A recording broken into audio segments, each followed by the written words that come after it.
Hare I M F program کا یہ ایک بڑا بنیادی مقصد ہوتا ہے کہ اسٹیبلائزیشن سے فوکس شفٹ ہو ٹورڈز گروتھ، کیونکہ اگر ایک ملک میں گروتھ ہی نہیں ہوئے گی تو even from a selfish perspective I M F اپنا قرضہ واپس کیسے وصول کرے گی اگر جس ملک کو وہ قرضہ دے رہی ہے اس کی معیشت میں اتنی طاقت ہی نہیں ہے کہ وہ قرضہ واپس کرے. And from a broader perspective حکومت کا اور آئی ایم ایف کا یہ شیئرڈ پرسپیکٹیو ہوتا ہے کہ گروتھ لائی جائے جس سے ہر عام آدمی کا فائدہ ہو. ہمارا پروگرام اس سٹیج پہ ہے کامران صاحب where we are pivoting from stabilization to growth. اگر آپ آئی ایم ایف کے فگرز دیکھیں جو انہوں نے ورلڈ اکنامک آؤٹ لک میں نکالے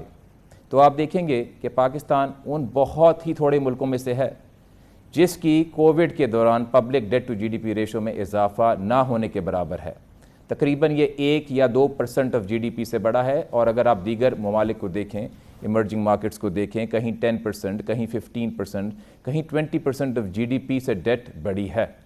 تو کہنے کی مراد یہ ہے کہ ہم نے بڑے واضح طور پہ دکھایا ہے کہ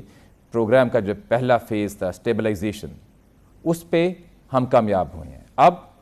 ہمارا آبجیکٹیو یہی ہے کہ اسٹیبلائزیشن کو پریزرو کرتے ہوئے پورا زور لگائیں to generate growth in the economy.